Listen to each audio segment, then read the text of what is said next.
Let's retirement begins with the beginning of the journey towards an NBA championship. Maybe another for that man. The 7-8 game in the West with Steph and the Warriors and Ja and the Grizzlies. And the first half belonged to Jimmy Butler. Jimmy Buckets, playoff Jimmy, or play-in Jimmy.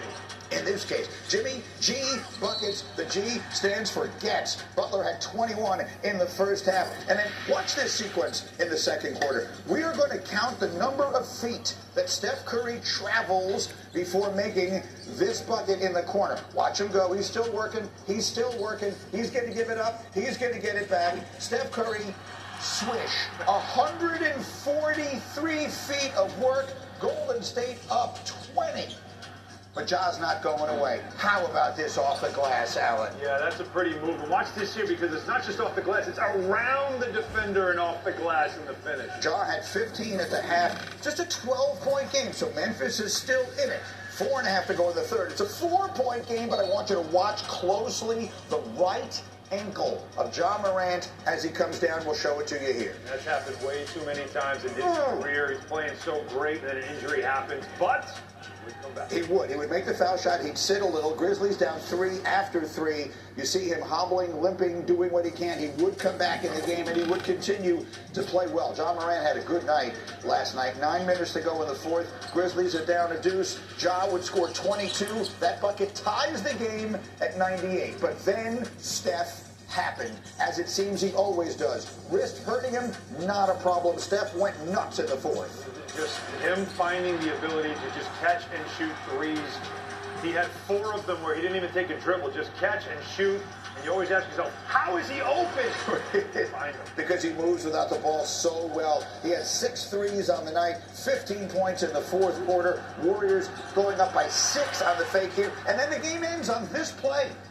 The Grizzlies down 3 with 5 seconds left. They've got a chance to tie it, but they got to get it in. They got to get it in. They got to get it in. They don't get it in. Unimaginably, the 5-second violation. The worst possible mistake. Why are you standing there? Go get the ball. Worst possible time, and it's over. Jimmy Butler and company. Go on. I think any team has a chance when I'm on a team, but I know that every team has a chance if Steph's on the team. So I get to play Robin. That's my Batman, and I don't know who else is. We got all the villains over there, Two-Face and Joker and Riddler, everybody else in the Western Conference. But we got a lot of games to win. Okay, now we are talking. The Win Man is up with us early. If we are making Batman and Robin conversation, I am here for it 100%. Batman is not only a superhero, he's the best superhero. I will fight anyone who says otherwise. And in this case, Steph Curry might just be the best superhero in the NBA. What did we see from that dynamic duo last night, Wendy? This was the dream that the Warriors had when they paired these guys in midseason. You saw Jimmy Butler 36 points in the first 3 quarters of this game, attacking the basket, getting to the foul line, pressuring the defense inside and out. Then the roundhouse after the jab with Steph Curry scoring 15 in the fourth quarter, making the plays down the stretch. This is how the Warriors envision this postseason going. These 2 guys combined for 75 points in this game. But one of my giant takeaways, not only with the way that Butler played to attack the rim and Steph hitting those threes, was the way Steph played on out-of-bounds plays in the final minute of this game. 2 different times, with the game on the line, the Grizzlies double-teamed Steph on inbounds. Watch it. This is like Wes Welker. Watch this. Watch this. He's like, I'm going to go in and out. They were double covering him. Then he gets 2 free throws. Okay, now he's got to do this again. Lewis Riddick, how are you guarding this? He just goes for the post play. And then I was very confused with Steph guarding the ball on this final inbound. Watch this. He denies Ja Morant getting the ball. He's being all over the place. He's denying the inbound to a guy 6 inches taller than him. We're going to look at the 3-pointers all day long. These 3 plays on the inbounds, just getting open because you know he's not going to miss free throws, was a difference-making performance in this game. Boy, that is such good insight from the women is up with us early here. Let's talk more about the dynamic duo. Cindy, put up A13 if you will, because again, playoff Jimmy now being activated at the right time. I know they lost a heartbreaker in overtime on Sunday against a really good Clippers team.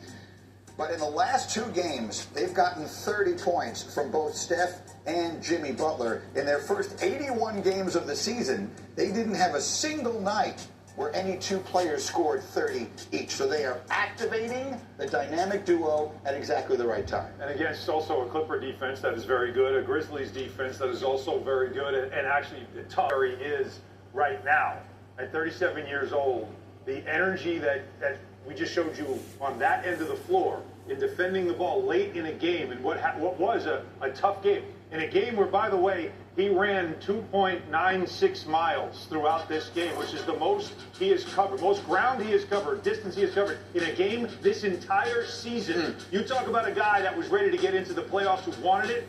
Steph Curry wanted it, and that's what you want there. And that's why Jimmy Butler, he also now is engaged because he sees a superstar that's raising his level, and Jimmy Butler certainly knows what that's about. So when you have 2 guys like that raising their level, how do you not have a belief throughout the rest of the team that this team could do something special? Steph Curry is not climbing up the list of the greatest players of all time. He's vaulting up that list with these performances this late in his career. And so now they go on to take on the Rockets. And let's put up A16, if we will, please, because the Warriors are the 7 and the Rockets are the 2, which would suggest that Houston is the favorite, but not so fast. On ESPN Bet, the Warriors are a -200 favorite to win the series. It's only the second time in the last 30 years that a 7 seed is favored to beat a 2 seed. And it's going to sound like we're disrespecting the Rockets, and we don't mean to. This is a young, really good team.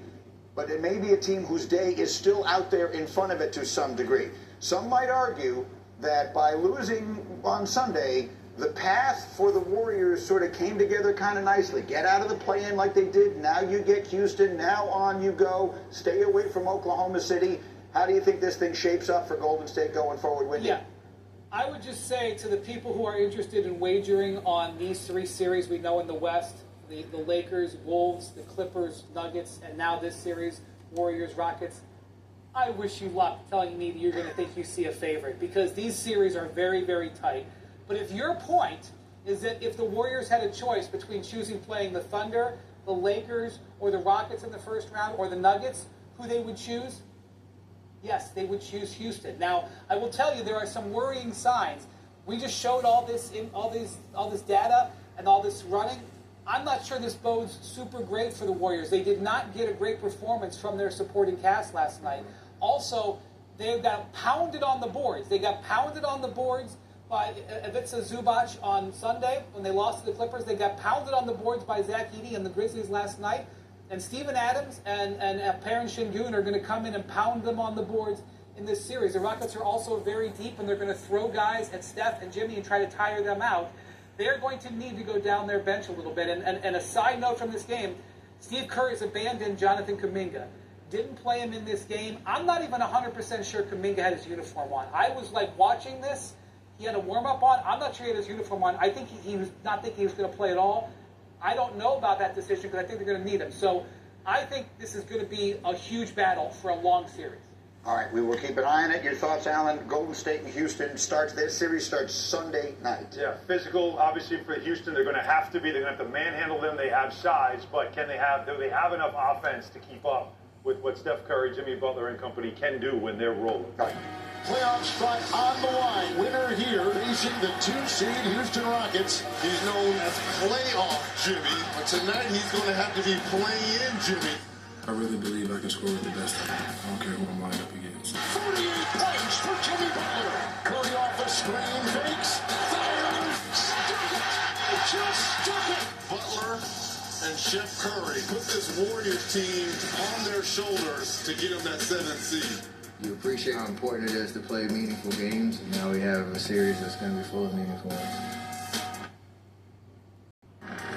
All right, if you're just joining us, we opened the show today with about 10 minutes on a terrific performance by the Warriors' dynamic duo, Steph Curry, Jimmy Butler. Might not have been ideal for the Warriors to be in the play-in, but they get the huge win last night, and now their path Might not be too bad. Our ESPN analytics in a best-of-7 series would have favored Oklahoma City to beat the Warriors 87. See if Steph and Jimmy and company are able to go forward. Meanwhile, we got a bunch of game ones on the way this weekend. Let's take a look at some more or less brought to you by ESPN Bet Sportsbook. Hey, Brian Windhorst, if I said Luka Doncic 28.5 is the over-under for him in game one against Minnesota, you going more or less? I'm going more. Did anybody watch him play Minnesota last year in the conference finals? He averaged 33. Heck yes, I'm going more. And I expect Luka to be primed for this game. He's going to have a week and a half off. Man, I think he's going for big points in this series. Alan Hahn, the Greek Freak. It's Indiana and Milwaukee. 32.5 is the number for Giannis in game one. You go more or less? I go more because he's going to have to, and also the Pacers don't guard, especially in the paint, one of the worst paint defenses, and he's the best scoring in the paint. And in his 3 wins against Indiana this season, 34, 30, and 37. So he knows he has to carry the bulk of this offense. All right, and Knicks Pistons will open on Saturday as well. Windman 26.5 is the number for Jalen Brunson. More or less? This is a tougher one, but I'm going with more in this one. The Pistons play tough defense. This is going to be a grinding series at times. The Knicks need Brunson, and they specifically need Brunson in the fourth quarters. I think he's going to rack up late points in these games. They were not the same team without him when he was out with that ankle injury. Now that he's back and he's going to have this week off to rest up, I think you're going to see Jalen Brunson going for big numbers. All right, so we made that a parlay on ESPN Bet. Those picks, Wendy and Alan just weighing in. If you agree, go to ESPN Bet for the Get Up More or Less parlay. You can take this priced at plus 597.